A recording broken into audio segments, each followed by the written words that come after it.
Reto 2. La jurisprudencia. Por Citlali Xesit Solórzano Castañeda, matrícula 2302-6060, actualmente cursando el módulo Juicio de Amparo 1, en licenciatura en Derecho, del lado de mi asesora Sofía Pérez Fuentes Sacramento. La reiteración en jurisprudencia es un método mediante el cual se forma una tesis obligatoria cuando un mismo criterio jurídico se repite de manera constante en 5 sentencias consecutivas, emitidas por un mismo tribunal, por ejemplo, una sala de la Suprema Corte o un tribunal colegiado de circuito, sin que exista un fallo en sentido contrario entre ellas. Para que se genere jurisprudencia por contradicción de tesis, deben existir fallos opuestos emitidos por distintos tribunales colegiados sobre la interpretación de una misma norma y respecto al mismo problema jurídico. Esta contradicción debe ser relevante y de fondo. Una vez detectada, las partes pueden promover un incidente ante la SCJN. Sin embargo, no toda diferencia entre sentencias califica como contradicción. Debe tener importancia constitucional. A diferencia de la jurisprudencia por reiteración o contradicción de tesis, que puede ser generada por tribunales colegiados o plenos regionales, los precedentes obligatorios únicamente pueden ser emitidos por la Suprema Corte de Justicia de la Nación. Los precedentes obligatorios son criterios jurídicos establecidos por la SCJN al resolver casos específicos y que, debido a su trascendencia, se convierten en normas de aplicación forzosa para todos los tribunales del país, sin necesidad de reiterarse en múltiples ocasiones.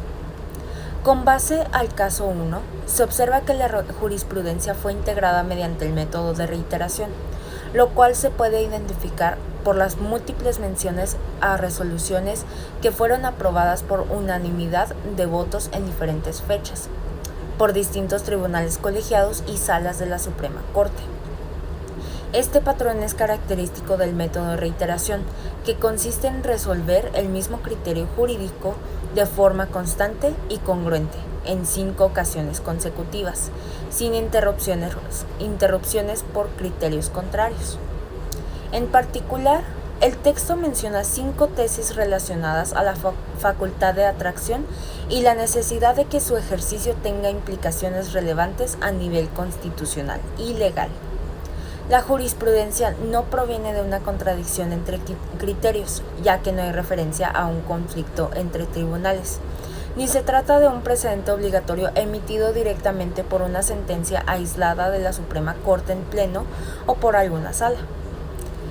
En el caso número 1, sí se cumple con el requisito establecido en el artículo 222, ya que el artículo 223 se encuentra derogado de la Ley de Amparo, ya que este artículo señala que para una jurisprudencia sea aprobada por la Suprema Corte de Justicia de la Nación en sala, se requiere el voto aprobatorio de al menos 4 ministros, de los 5 que integran la sala. Con base al caso 2, se puede identificar que la jurisprudencia fue sustituida debido a una revisión más profunda del alcance del derecho a la libertad personal en el contexto del sistema penal acusatorio y oral, específicamente en lo cual respecta a la citación a la audiencia inicial de imputación. La jurisprudencia anterior consideraba que era procedente el juicio de amparo indirecto contra el auto que ordenaba la comparecencia del imputado, argumentando que dicha citación afectaba a la libertad personal. Sin embargo, la nueva jurisprudencia establece que no procede de juicio de amparo indirecto en estos casos, ya que la simple citación no implica una afectación directa a la libertad personal, sino que es un acto procesal necesario dentro de una audiencia preliminar que no vincula al proceso penal, por lo que no presenta una amenaza inminente ni ilegítima a los derechos del citado. La primera sala de la SCJN concluyó que permitir el amparo en esta etapa interrumpía el proceso penal innecesariamente, atentando contra su continuidad y eficacia. Además, el nuevo criterio se fundamenta en una lectura sistemática del artículo 141 del Código Nacional de Procedimientos Penales, considerando que solo se vulnera la libertad personal cuando se hace uso de la fuerza pública o la privación efectiva de la libertad, lo cual no sucede con una simple citación judicial. Así se da paso a un criterio más garantista del debido proceso, pero sin obstaculizar el desarrollo de las etapas previas del juicio penal. En el caso número 3, la jurisprudencia fue emitida por el Pleno de la Suprema Corte de Justicia de la Nación.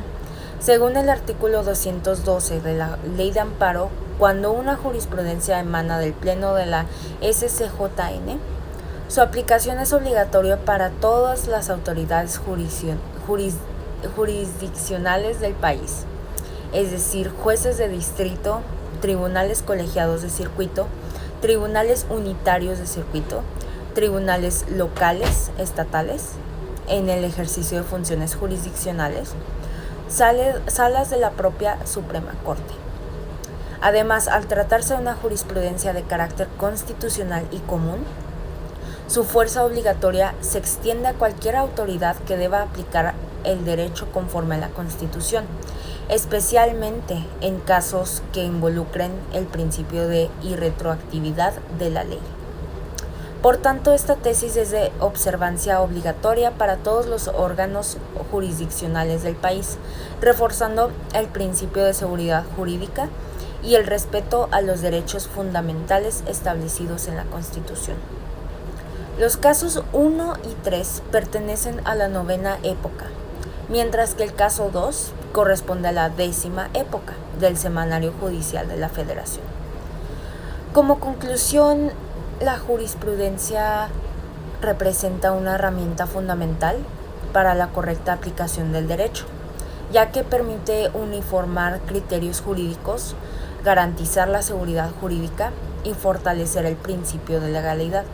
A través de ella, los tribunales interpretan y complementan las normas, ofreciendo soluciones consistentes a casos similares, lo que contribuye a una justicia más equitativa y predecible. Su utilidad no solo radica en ser fuente formal del derecho, sino también en su capacidad para adaptarse a las nuevas realidades sociales, corrigiendo vacíos legales o imprecisiones normativas. En este sentido, estudiar y comprender la jurisprudencia no solo es necesario para operadores jurídicos, sino también es esencial para la protección efectiva de los derechos humanos y el acceso a una justicia transparente y coherente.